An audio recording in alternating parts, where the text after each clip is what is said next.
All right, last part of the review, on to geometry. Find the degree measure for x, y, and z. So there's a couple things you should remember here. And these are your rules. I don't have them here, but I'm hoping they're on your sheet. I didn't bring them with me. So I'll have to do this from memory. So the first thing I see is I look at this and I think, oh, these are across from each other. Well, there was a rule about opposite angles, which meant that if they are opposite each other, then they're equal. So that means that actually x is equal to 72 degrees. So there's my 72. My reason is they are 72 and x are opposite. And I'm hoping you put these rules on your sheet. Now, there's a couple different ways you can look at these ones. If you look at here, and I think they were called corresponding angles. Okay, I'm going to do this. This angle here actually equals this angle here, and there is like that shape F, but it's kind of like upside down here. So that right there, because these lines, even though those lines are on there, they are parallel. These lines are parallel. So if they're parallel, then that means that x and z are equal. Well, and I know that x is 72, so that means z is 72. Okay, so those are corresponding.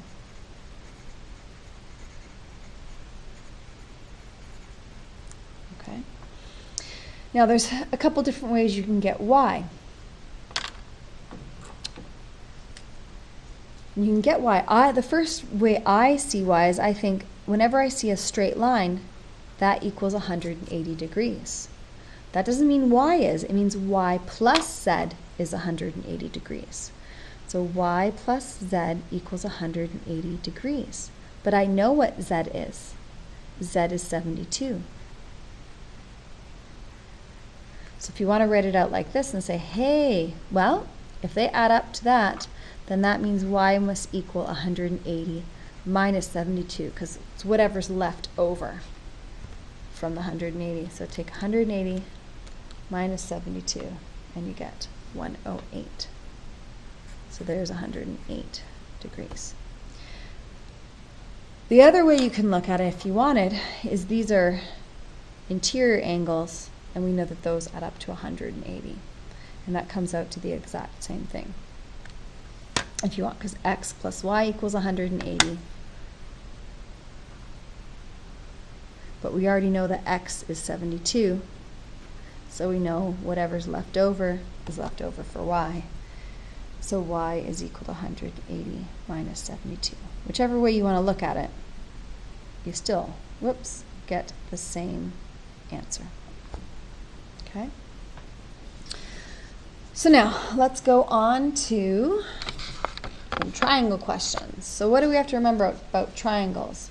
What we have to remember about triangles is that the insides of triangles all equal to 180. And hopefully that is on your sheet.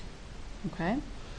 Now the first thing I do when I look at this question, I say, oh my gosh, this tells me these sides are all equal.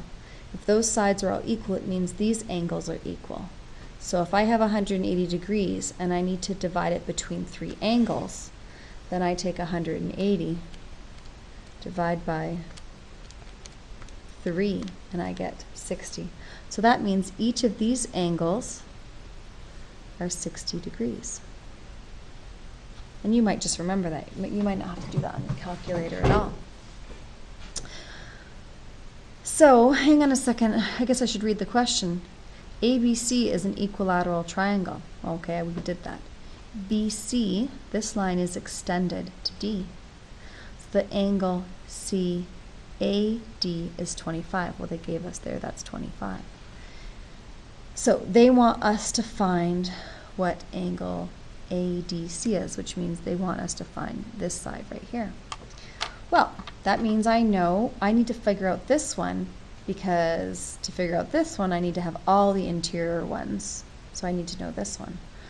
Well, the reason I found out the 60, that's really useful because this is a straight angle. That equals 180.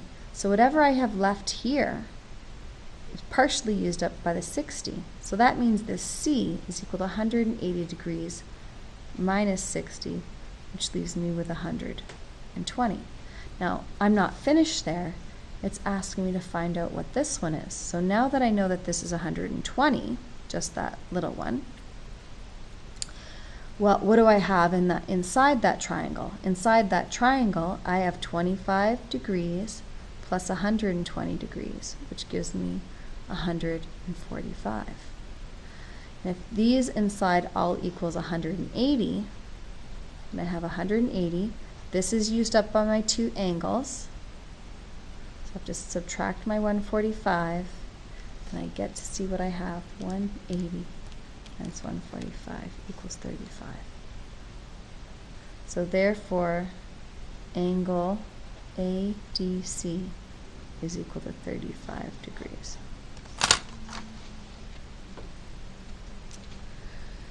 Okay? So now, the next one you might get like, oh my gosh, it's a quadrilateral. What is that? It has 4 sides. There's actually a tricky way you can figure this out, which is kind of interesting. Okay? If you look at it this way and say, well, wait a second, I can make this into 2 triangles. Okay? Well, if I make that into 2 triangles, that means there's 180 degrees in these two. So really, I have a total of 180 plus 180 degrees. So that's 360 degrees in this whole shape. But I know 3 of them. Okay? So what do I have so far? My total that I have is 105 plus 93 plus 47. So that's what I have in total right now. So if I add those up, I have, sorry, I can't see because of the glare here. So I have 105 plus 93 plus 47. I've got 245. So that's how many degrees I have right now, but I want to find out what's left over for A. Well, I just need to come and subtract that from the 360, because that's what I have in total, but the 3 angles are using up 245. So 360 minus 245, and that equals 115 degrees. So therefore, A equals 115 degrees. So you can actually use what you know about triangles and just split up your shape. And last but not least, this one right here. So they asked me to find A, B, C, and D. Well, here's A, here's B, here's C, and here's D. And I'm going to look at this and I'm going to think, ooh, I have a lot of things I need to figure out. Let's take a look and see what they gave me. Well, they gave me that these 2 sides are equal. So what that means is that these angles across from these sides must also be equal. So that means right away that A has to equal 44 degrees. Because it's right across from it, across from the side. So the other thing I notice right away, that B and C are across from each other. So I know B must equal to C, but I don't know what either of those are yet. Can I figure that out? Well, once I knew that this was 44 degrees, I can actually figure that out from inside angles of a triangle. So first of all, let's put in the 44 degrees. If I had a reason, the reason would be, well, it's an isosceles triangle, which I can't spell. Isosceles, I think there's no in there. Triangle, okay? And then I say, well, wait a second, I'll be able to find B because 44 plus 44, that's 88, and I know that the triangle adds up to 180, so I need to just subtract what those 2 angles are. So I go 180 minus 88,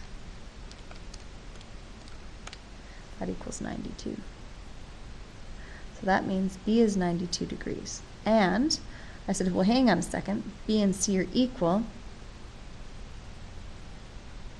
So that's opposite angle. You know, and even if you couldn't figure out the 92, if you had said opposite angle, I know that you're going to get the reason right. And last but not least, we have D. So I'm going to look at this. Well, I can figure out D because I know that C is 92. So I have those two interior angles. Okay? So I will add 92 plus 50. And that equals 142. So 142 degrees is used up. 180 minus 142. And I'm going to subtract that from 180. And I get 38 degrees. Please use your calculator, okay? There's no reason to get this wrong. Make sure you have a calculator you know how to use. And so there we are finished, the exam review.